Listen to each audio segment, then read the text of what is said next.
From the Chesapeake Bay Journal, your source for independent environmental reporting, this is Chesapeake Uncharted, the podcast that uncovers stories about the Bay, its interconnected ecosystem, and the people who rely on them. I'm Jeremy Cox. On today's episode, us as tribes, we have a treaty-given right to hunt and fish and gather in this area through the Treaty of 1677, which I derive my rights from. We want to make sure that treaty is honored by making sure that the fisheries are protected here, and that's a story that isn't often told, and I'd like the ability to tell that more often.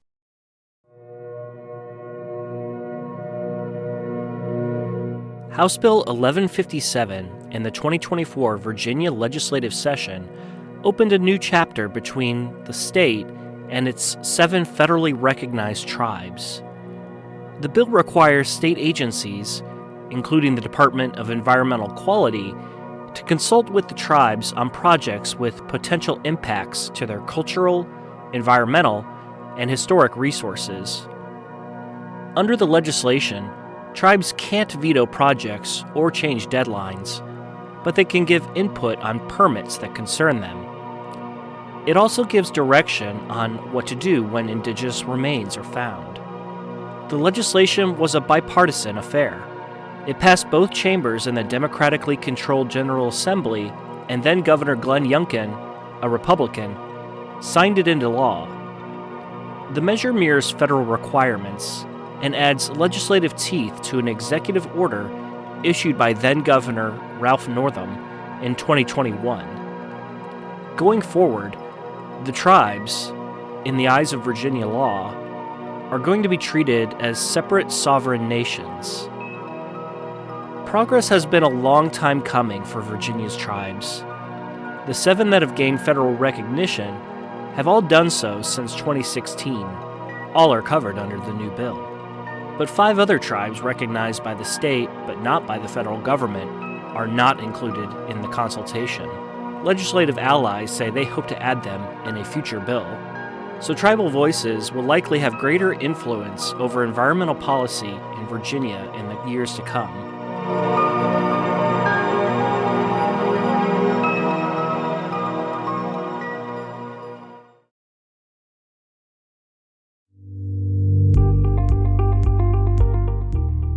Welcome to Season 3 of Chesapeake Uncharted. This time, our team here at the Bay Journal is interested in hearing from a younger generation of Bay leaders, the people who weren't born when the Chesapeake Bay cleanup formally began 40 years ago. With the Bay restoration effort facing its current set of cleanup goals in 2025, this felt like a good time to go searching for some inspiration. Each episode spotlights one of these wave makers. Today, our guest is Connor Tupponce, a citizen of the Upper Mattaponi tribe with ties to the Chickahominy tribe and the Mattaponi Reservation. He is currently serving as the Mid-Atlantic Indigenous Engagement Fellow with the National Parks Conservation Association, a nonpartisan organization that advocates on behalf of national parks. In that capacity, he is working to strengthen the role of Native stewardship in Park Service initiatives. He was previously an intern with the Park Service's Ancestral Lands Individual Placement Program, where he consulted on the future use of Werowocomoco. That's the recently rediscovered 260-acre landscape along the York River that was once the seat of the Powhatan Confederacy. It is widely considered one of the most significant American Indian sites in eastern North America. Tupponce is studying political science at Virginia Commonwealth University with an eye toward a career in advancing Native stewardship. More on Connor Tupponce after this quick break.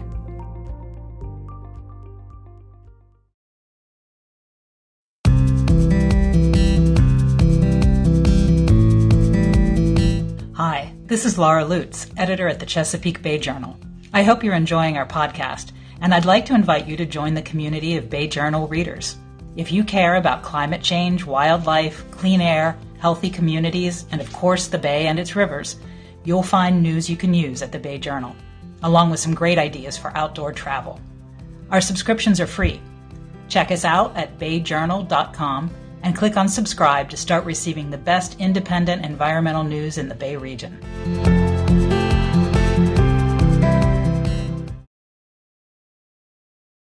Hello again. On today's episode of Chesapeake Uncharted, we're listening to my interview with Connor Tupponce, a Virginia-based advocate for greater tribal influence in the environmental realm. He's 24 years old and already has an impressive resume. I mentioned his roles with the National Park Service and the National Parks Conservation Association, but he's also our first wavemaker with his own IMDb page. He played the role of Native Warrior Number 1 in a 2019 episode of the TV documentary series America's Hidden Stories. So that's pretty cool. But he has much more to say about the importance of listening to Native voices in environmental policy. That role is rooted, he and others say, in a 1677 treaty between the English Crown and Virginia's Native American tribes. The document guaranteed the tribes' control over portions of their homelands, including retaining their hunting and fishing rights. Before we get into our discussion, a quick word. I have a special message at the end, so listen all the way through to stay up to date on the latest Chesapeake Uncharted news. Okay, now on to our discussion. Well, Connor Tupponce, welcome to Chesapeake Uncharted. Awesome. Thank you so much for having me. I always ask, it seems to vary, how do you identify? Do you say, I'm a Native American, I'm an American Indian? They kind of come interchangeably to me because they're so widely used in today's society. I know the federal government calls us American Indians, and a lot of other people tend to call us Native Americans. My preference is really just to identify by my tribal identification. So say that I'm an Upper Mattaponi person or I'm a Chickahominy person, and people ask, well, what's that? And I'm like, well, we're a Native American tribe, or we're an American Indian tribe. Really, whatever comes to mind first. But my tribal identity is what's most important to me, so that's what I tend to start with. You are studying political science at Virginia Commonwealth University, so we have two people connected to VCU in the last two episodes. Excellent. Why are you studying political science? Really, I feel like it's my best way to get my foot in the door when it comes to working in federal Indian policy and trying to do what I can for my people to protect sovereignty. So it's a lot of the classes seemed really interesting. Just to kind of get a little bit more of a survey of U.S. federal government as well as state government, and really give me what I need so I can be more prepared entering the workforce.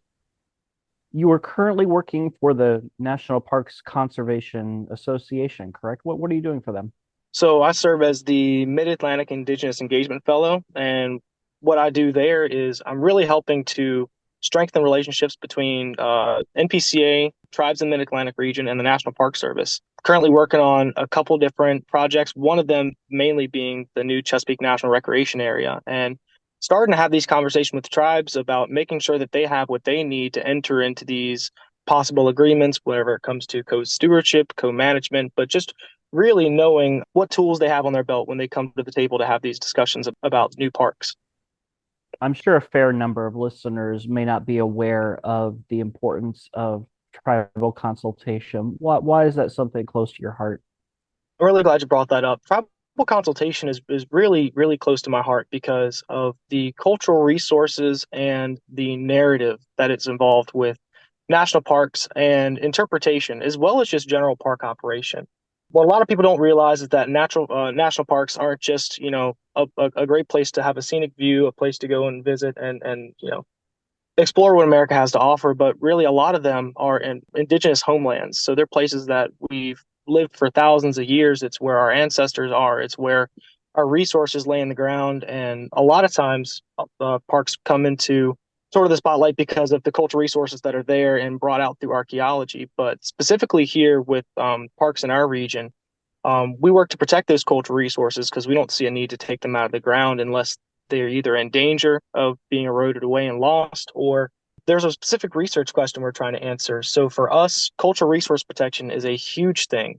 That kind of rolled into sacred site protection. And that's what I think is most important when it comes to tribal consultation is, controlling the narrative of these are our sacred sites. They're not just national parks. They're not just places for people to enjoy the indigenous landscapes or the scenery, but us having that seat at the table and having our indigenous knowledge taken into consideration when we're going through looking what parks are going to look like and stuff like that, but also the narrative of the history as well. So making sure the tribes are a part of the conversation when it comes to what part of the history is told and how to make sure that our history is interpreted in the best way possible. I'm interested to hear the history of your people there. I can imagine that it's quite fraught. And maybe we should talk about first. You identify with two tribes, right? Actually, with three. So I'm an enrolled citizen of the Upper Mattaponi tribe in King William, but my family also comes from the Chickahominy tribe in Charles City. That's another federally recognized tribe, and then a state recognized tribe, the Mattaponi Reservation. I've got family that comes from there as well. Help us understand, but what can you tell us about their history? So, speaking to my Upper Mattaponi and Mattaponi history, we've been located in King William County in between the Mattaponi and Pamunkey rivers. Historically going back tens of thousands of years, and we've had ever since contact we've had several changes in where we live and how we live due to English encouragement. We've gone as far as up to Maryland. There's even a town up there called Mattaponi, Maryland, where we were pushed out because of the encroaching English from the James River and pushing up further north, trying to find more farmland and stuff like that. And even during historical events like Bacon's Rebellion, we got pushed into certain areas like the Dragon Swamp in King Queen County. But we've tended to stay around that King William area, around Alet, and our modern traditional area is defined by the name Adamstown. Another part of our history that I believe is specific to us as the King William tribes. We actually have a satellite village in Philadelphia, Pennsylvania. And an interesting part of that story, it was started in the early 20th century, right around the 1920s. During that time period, the Virginia Racial Integrity Act and several other laws that kept us from being educated past like the 8th grade or even the 6th grade. It's one of the two. You could only work as a subsistence hunter, fisherman, a farmer, or a logger in King William County or the surrounding areas as a Native person. So what happened was one person from our community moved up to Philadelphia and got a job at the Philadelphia boiler factory. So after some time, they made foreman and send word back home for all of his nephews to come up and hired all of them. So we quite literally picked up half the village and moved it up to Philadelphia.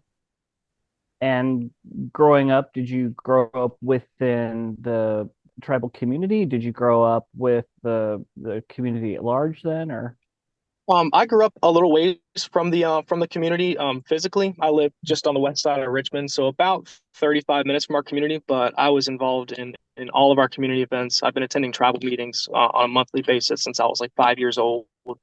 And my dad made it a really big point to make sure that we grew up around the community, even if we weren't necessarily living in it. We were always a part of community events, always danced our powwows, always made culture a huge part of our lives, and made sure we were raised in that traditional way. Mm-hmm. So that's something that is pretty unique about me, and I still hold as a core value myself today that no matter where I live, I still need to be an active member of my community. And when it comes time for me to raise my own family, I'll make that a value for them as well. That no matter where we are members of the community, and we'll be there. The Richmond area is diverse, lots of people. Did you ever feel oddly othered, growing up? Yeah, well, I mean, I never encountered another. So I'm actually a triplet. I've got two sisters, the same age as me, and I'm sorry, coming up through you're a triplet? Yes, sir. That's incredible. Okay. So coming up through Henrico County Public Schools, it wasn't until we reached high school. I went to high school at Glen Allen. That was the first time that I had ever gone to school with another tribal person, and it was actually one of my relatives from Chickahominy. From a young age, going to two elementary schools and two middle schools, we were the only Native Americans in the entire school, and one of very few in the Henrico County school system, at least on that end of the county.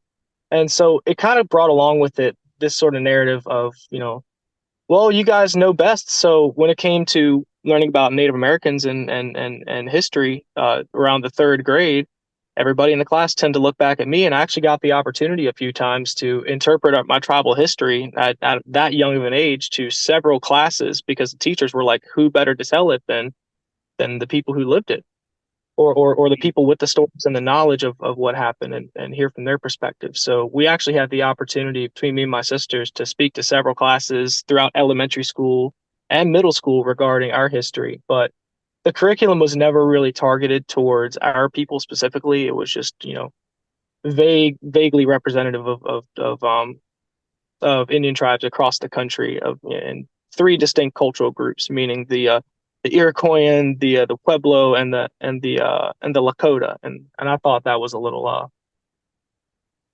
that there was a misrepresentation of who we are as a people. But Yeah, I was curious about that because I think that in the larger, generic culture, we do tend to kind of focus on more of the, well, it's easier to tell the story through a couple of different storylines, I suppose. I know I didn't grow up learning about, other than the Pocahontas story, uh, hearing about the Virginia tribes, and certainly didn't grow up knowing that they're still around. I suppose yeah, I you mean, right a lot into of that. people know with the Pocahontas story, and that's honestly one that I have the biggest problem with. So when I was coming up through Henrico County Public Schools, I'm 24, so I'm still a young buck. Mhm. And so I went through learning Native American history in the early 2000s, and a lot of the curriculum was really centered around Pocahontas. And I understand from a teaching perspective, not knowing any better, um, that there just happened to be a Disney movie about what we were learning, and it was perfect for it. But it was a huge misrepresentation of our communities and our history, because first of all, her name wasn't even Pocahontas; her name was Matoaka. Mhm. Uh, and having the opportunity to work at places when I was with the National Park Service, at Werowocomoco, where she lived, where she grew up, where she spent most of her life, and where all those famous interactions that are portrayed through the movie and through other historical records, I mean, they happened there. I was lucky enough to be able to spend that much time there and to work there and help change that narrative and how it's taught. I thought it wasn't appropriate at all, and I made it a point to tell my teachers that. How does it ring false to you?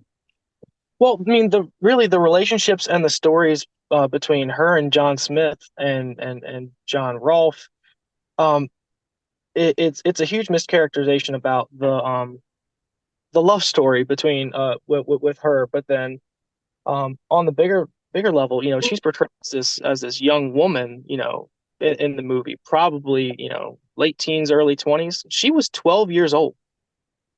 Right. I mean, she was 11 or 12 years old when John Smith came, and her marriage with John Rolfe. So her experiencing all these things, she was a very, very young child. And for me, it's really hard to believe that the current narrative of her saving John Smith's life from Watson Seneca, um, that wouldn't have happened. There's no way that a 12-year-old girl would have been able to stop an action like that. So my family's belief, and beliefs really differ depending on who you ask, and that's just because the accounts can be read really differently. But the way I was taught was that there's a pretty good chance that it was something ceremonial that was captured in in that record, in those that documentation about how the interaction went down, where she laid over him and saved his life. So it was likely, from my teaching, a ceremony with bringing him in and showing that we want to be peaceful, we want to trade, that kind of deal. Mhm. Because Lachlan Seneca was not he wasn't just a native running around the woods. We were an active government. He had over 39 tribes under his control at the time of contact. And I'm sure that it was advantageous for him to want to trade with the English and forge those connections and build that relationship, because he knew they had more resources, or different resources, than we did. Where does your passion for the environment come from? I'd like to say it really comes from my cultural teachings and my traditional upbringing, but what has really inspired me to want to do more in ways of conservation and environmental protection is, I'm a huge outdoorsman, and I was raised up that way. Not just my cultural connection to our environment and to the land, that we come from, but I'm an avid hunter and a fisherman, Mhm. have been since I was a really young child. And one of those connections that my dad made with me when I was learning how to hunt, learning how to fish, was that, we have a different connection to these types of things because, we're doing the same things that our ancestors have done for thousands of years. So when we went out striper fishing in the bay when I was a kid, I learned to respect the water, learned to respect the fish, and make sure that we're doing things sort of the right way. Make sure we're not leaving trash behind us. Make sure that we're not keeping more than we need in that way. Practicing that traditional level of conservation. So it always meant more to me in that way. But then also with hunting too, knowing that I still hunt today in the woods that my ancestors hunted in, and still hunting in the same manner. I love bow hunting. So you've already got some really impressive internships under your belt. National Park Service. You've helped with, as you mentioned earlier, the interpretation of the Werowocomoco site, and help people understand what is that site. So Werowocomoco was the seat of power for the Powhatan Confederacy. So and it had been for generations before Wahun Seneca, better known as Chief Powhatan. So at the time of contact, that's where he lived, and for generations before that, that's where the Confederacy was ruled from. The property is defined by a large cliff overlooking the York River, and up towards the front of that cliff was what they call the archaeological core, but that was the main town. So you have to imagine it was a place of commerce. It was a place where families lived, and really just the hub for all indigenous life in Eastern Virginia. It was our capital. But then further back, a lot of people can identify it as the seat of power, and as Werowocomoco, because of the depictions of the large longhouse where Wahun Seneca lived and the ditches that surrounded his longhouse, which you can actually see remnants of out there if you're looking at some of the archaeological surveys that have been done, and being able to see in the ground that those things they're actually there. Being able to be there and experience that, and it's an insane feeling. And so what did you do there for your internship? So the internship, so I was a part of the first internship that was offered, and it was really about trying to control the direction of Werowocomoco, but take indigenous voices and tribal voices. Consultation is a great tool, but what's even better than consultation is putting indigenous people in the space to help control the narrative and give an insight into what the direction could be for the site. So they offered the internship, and myself and my co-intern at the time, Shay Sherwin from the Mikisew Cree up in Canada, we were able to be on site, and we were training with the National Park Service divisions located in Yorktown and Jamestown. So learning stuff about interpretation, about maintenance, law enforcement, learning about cultural resource management and curatorial services and stuff like that. So with all of that knowledge of how the Park Service operates, we're able to go to Werowocomoco and really help, determine what the future could look like. So the internship, the main goal of it was to kind of get those perspectives, and it ended with a capstone project, which was, if you were the manager at Werowocomoco, if you were the park manager, how would you facilitate the build out and what would it look like? I was actually able to take a lot of perspectives from the Virginia tribal community. I've grown up around several of the tribal leaders, and I've got a really good working relationship with the tribal leaders and the community. So I made sure that I was able to speak to each one of them individually, the ones I consult on Werowocomoco, and kind of get their feelings on it. And at that time, there had not been great consultation efforts, just because, they really didn't have any idea of what the direction was going to be with the park. And at that time, they were working on projects, working on proposals, but hadn't yet involved the tribes. They wanted to wait until it got to later stage to see, what their thoughts would be on, possible opening and what the site could look like. But what came out through my final project was that the tribes weren't really happy with any of the options that the Park Service put out. What we really wanted to focus on was site protection. The biggest thing was several build out alternatives were put out in front of us in the first consultation that happened while I was an intern. And my dad was speaking on behalf of our tribe, and he actually spoke up and said, well, what if we don't want to do any of these options? And they were like, well, then we can look into some other ones. what did you have in mind for the build out? And my dad was like, nothing. When he says nothing, what does that mean?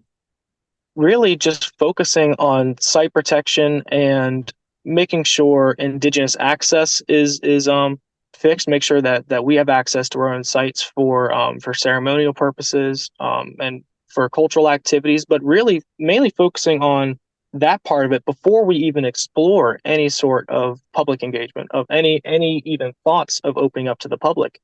The first thought is, we want to make sure that we have access to this site. I mean, it's our site. Our ancestors still rest there today. But also a huge thing that I did while I was working there was I was trying to change the narrative of the park, because when they first acquired it, the goal was to use it as a place to tell Indigenous stories, of course, but to sort of fill the gap of where John Smith went in his travels. So that's why it went to the trail in the first place, because you had the stories of John Smith at Jamestown.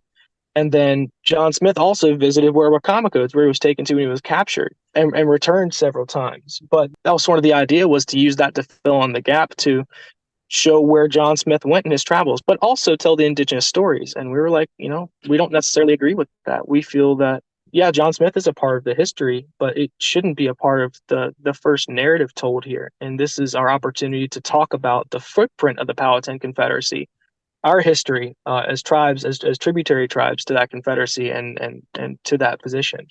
It sounds like this wasn't the kind of internship where you go and run and get coffee and that sort of thing. It sounds like you were really able to make your voice heard in this process. That must have been meant a lot to you. Well, it was a surreal experience, and it's something that I'll hold close to me for the rest of my life. It really changed who I am as a person and what I hold close. Before that, I had never been involved in cultural resource protection. I knew about sacred sites. I knew the way that we regarded them, but it really helped me develop as a person and as a sacred site protector. You said you've fished on the bay, and certainly you enjoy the watershed, the land part. I'm sure you're aware of the ongoing cleanup of the Chesapeake Bay, and I was wondering if you have any thoughts about that. Yeah, absolutely. Any efforts regarding cleanup of the bay it's something that I hold close to my heart, because the bay is honestly it's where I grew up fishing the most. Of course, I had the ability to go on our namesake river, the Mattaponi River. Grew up on the James River as well, kayaking, fishing, boating, stuff like that. But where I spent most of my time was striper fishing in the bay, mostly the lower bay. But I've seen firsthand the health of the bay, decline over years, and the fisheries decline over years, and that's really where a lot of my feelings reside is with the fisheries, the stocks of the striped bass, the cobia, the red drum, speckled trout, stuff like that. It's stuff where you can really see the change over decades. And when you talk to people that have been fishing for those species for years, and people that do guide services and charter services and stuff like that, they've seen that change as well. But the biggest sort of effort that I focus on the most that I'd like to see is I'm a huge defender of the menhaden population.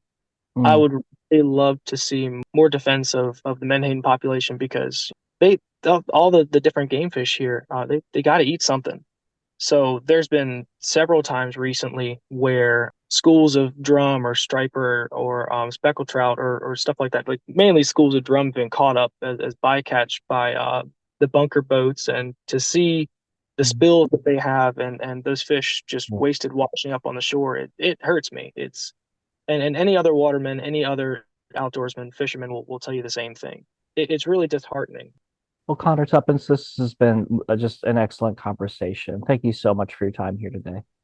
Absolutely. Thank you so much for having me.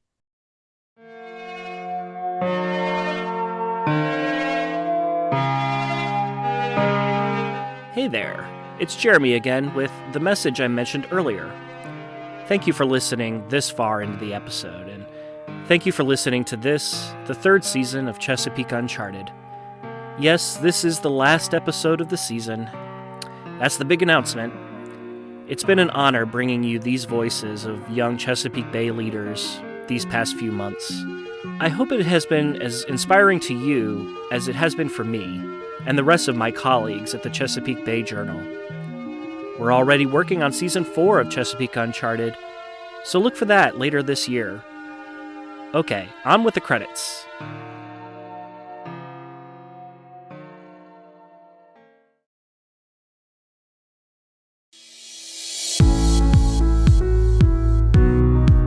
Chesapeake Uncharted is brought to you by the Bay Journal, your source for independent environmental news in the Chesapeake region. Production for this episode was by me, Jeremy Cox. The story was edited by Laura Lutz. Our marketing and advertising director is Jackie Kane. You can find more episodes of Chesapeake Uncharted on your favorite streaming service or at ChesapeakeUncharted.com. If you like what you're hearing, sign up for a free Bay Journal news subscription at BayJournal.com. Until next time, this has been Jeremy Cox. Take care.